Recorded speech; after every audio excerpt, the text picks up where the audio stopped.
क्या बात, ये क्लिप एक बार फिर से देखनी है तो ठीक है, फिर से देख लो।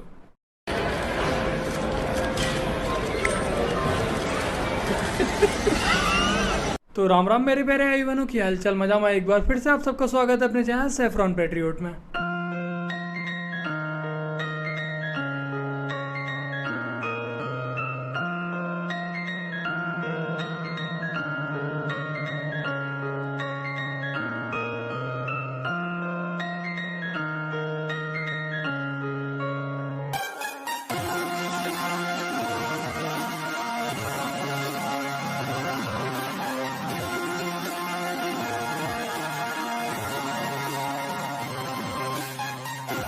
आखिरकार अब हार्दिक पटेल के बाद कपिल सिब्बल ने भी कांग्रेस से इस्तीफा दे ही दिया। अब पता नहीं कपिल सिब्बल की अंतरात्मा जाग गई है, बेचारे राजमाता के तलवे चाटते चाटते थक गए थे। अब ये तो वही जाने। अब जल्द ही कांग्रेस में एक दिन ऐसा भी आएगा कि जब कांग्रेस में सिर्फ राजमाता, उनके बेटा बेटी और उनके जमाई ही बचेंगे। So how you envision the compact between violence and non-violence in Indian society?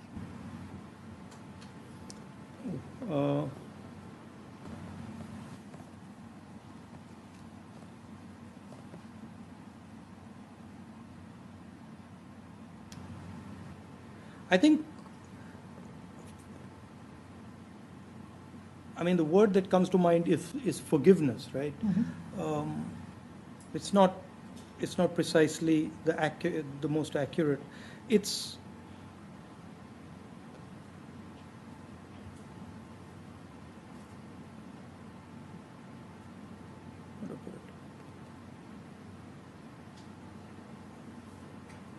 you realize. Well, I'm thinking. You realize, right? No, because you've. I didn't mean to stump you, but it's No, a very obvious. It's a very obvious question. You haven't stumped me. But no one's asked you. I'm surprised. No, they've asked. Have they? I've not. Then why don't you have the? Because why don't I know the I'm answer? trying to go deeper in the answer. Okay, let's do this. So. बेचारे हमारे पप्पू भैया को यही नहीं पता कि उन्हें बोलना क्या है, और वैसे ही उनके चमचे उन्हें भी ये नहीं पता कि तालियां कब बजानी है। ये मद्रासा शब्द ही विलुप्त हो जाना चाहिए। जब तक ये मद्रासा दिमाग में घूमते रहेगा तब तक बच्चा को भी डॉक्टर इंजीनियर नहीं बन सकता है। अगर बच्चा को आप स्कूल में जाने का समय आप पूछ लेता है कि बेटा तुम मद्रासा जा रहा है, तुम जुनाब बनेगा, इस रास्ते से तुम डॉक्टर नहीं बनेगा, तो कोई बच्चा मद्रासा नहीं जाएगा। मद्रासा में तो दाखिल किया जाता है वायलेटिंग ह्यूमन राइट्स, किसलिए वो रास्ता बंद हो जाता है। तो आप जरूर कुरान पढ़ाइए, उसमें कोई प्रॉब्लम नहीं है, लेकिन सबसे ज्यादा पढ़ाइए साइंस, मैथ्स, बायोलॉजी, बोटानी, जियोलॉजी। तो इसीलिए मद्रासा सब विलुप्त हो जाना चाहिए, नॉर्मल एजुकेशन होना चाहिए। और घर में आप खूब आपका धर्म पुथी पढ़ाइए, पूरा 2 to 3 घंटा धर्म पुथी पढ़ाइए, लेकिन स्कूल में ऐसा ही शिक्षा दीजिए।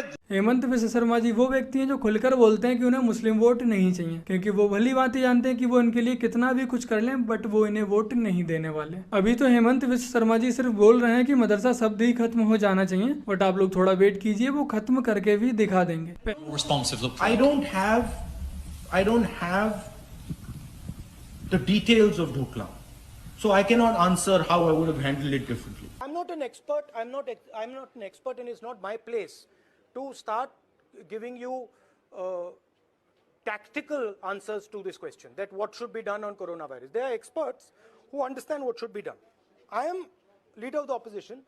I am signaling and I am bringing the attention of the people of India to a very serious problem. मैं डिटेल्स, आज मैं ऑपोजिशन का लीडर हूं, मुझे डिटेल्स नहीं मालूम। रद्द करने से पहले एयरफोर्स के लोगों को पूछना पड़ेगा, जो लोग इन बातों को समझते हैं उनसे पूछना पड़ेगा। तो वैसी स्टेटमेंट मैं नहीं दूंगा। I don't know the details of NCC training and that type of stuff, so I won't be able to answer that question. हमारे पप्पू भैया को ज्ञान तो हर टॉपिक पे देना है, बट नॉलेज किसी की नहीं है, और ख्वाब देख रहे हैं हमारे भारत देश के प्रधानमंत्री बनने के। वैसे गलती हमारे पप्पू भैया की नहीं है, इन कांग्रेसियों की राजमाता की है। वो बेचारे तो एक अच्छे से कॉमेडियन बनना चाह रहे थे और वो सफल भी होते, बट राजमाता उन्हें प्रधानमंत्री बनाने के सपने दिखाई पड़ी हैं। हमारे कैंडिडेट्स हमने बहुत ध्यान से चुने हैं, एक कैंडिडेट को हमने देखा है कि वो साफ इमेज वाला है, अच्छा कैंडिडेट है, ईमानदार कैंडिडेट है। हमने अपने सभी कैंडिडेट्स को अच्छे से चुना है, तो सभी ईमानदार कैंडिडेट्स हैं, अच्छे कैंडिडेट्स हैं। झूठा है तेरा वादा। ब्रेकिंग न्यूज, पंजाब के स्वास्थ्य मंत्री विजय सिंगला गिरफ्तार। भ्रष्टाचार के मामले में विजय सिंगला की गिरफ्तारी हुई। एंटी करप्शन ब्रांच ने सिंगला को गिरफ्तार किया। ये था तुम्हारा इंतजाम। इससे धूर्त इंसान ने इस वीडियो में पंजाब की जनता से जो भी बातें बोली थी, बस आप लोग उसका विपरीत समझ लीजिए, क्योंकि यही सच है। के भी थाईलैंड में एक जगह मस्जिद है, वो अजान दे रहे हैं तो इतनी दूर दूर तक अजान की आवाज जा रही है। मैंने उन लोगों से कहा, मैंने कहा भाई इतनी जोर से अजान देने की जरूरत, बोलो भाई, नहीं है। तुम्हें अगर मजहबी आजादी दे दी इस हुकूमत ने, तो इतना नहीं कि आधे मुल्क को अपनी अजानें सुनाना शुरू कर दो।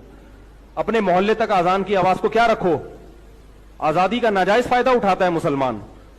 आपको एक काफिर मुल्क ने आजादी दे दी अजान देने की, तो तमीज से अजान दे दो जितना नॉर्मल होती है। जगह जगह जाके ना माइक लगाए हुए हैं रोडों पे भी। अरे उन गैर मुस्लिमों को क्यों सुना रहे हो अपनी अजान भाई? फिर यकीन क्या निकलेगा? वो कंप्लेन करेंगे यार हमारे आराम में खलल हो रहा है, और मजहबी मुनाफरत फैलेगी। तो मुसलमान तमीज से चलता, बोलो ना, नहीं है। बस वो समझता है मैं चूंकि अल्लाह की किबरियाई पूरे मुल्क में बयान कर रहा हूं, है अल्लाह की तौहीद मैंने पूरे बैंकॉक में बयान कर दी, तो अल्लाह ने कब कहा है कि मेरी किबरियाई इस तरीके से बयान करो कि फिर कल तुम पर पाबंदियां लगें। पहली बार किसी मौलाना ने कोई पते की बात बोली है। जापान से प्रभावित होकर स्वामी विवेकानंद जी ने एक बार कहा था कि हम भारतीय नौजवानों को अपने जीवन में कम से कम एक बार जापान की यात्रा जरूर करनी चाहिए।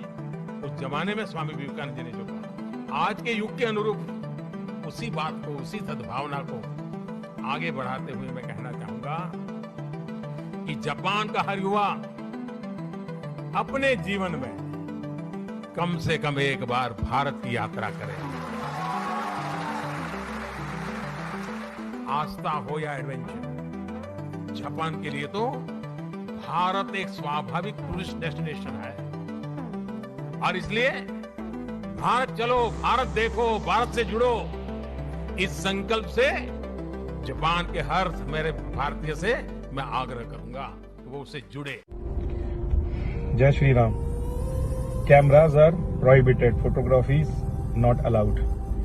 इस नियम का पालन ज्ञान व्यापी में नमाज पढ़ने वाले सैकड़ों साल से हर बच्चे ने पालन किया है। उसकी गोपनीयता को कभी खंडित नहीं होने दिया, वहां के सच को कभी बाहर नहीं आने दिया। हम जब अपने किसी दैविक स्थान पे जाते हैं जहां पे लिखा होता है कि cameras are not allowed, photography's prohibited, वहां पे हम जरूर चित्र निकालते हैं और वीडियोस बनाते हैं और अपने इंस्टाग्राम और अपनी सोशल मीडिया पे शेयर करते हैं, वहां की गोपनीयता को खंडित करते हैं, सिर्फ और सिर्फ कुछ लाइक्स और कुछ व्यूज के लिए, कुछ शेयर्स के लिए।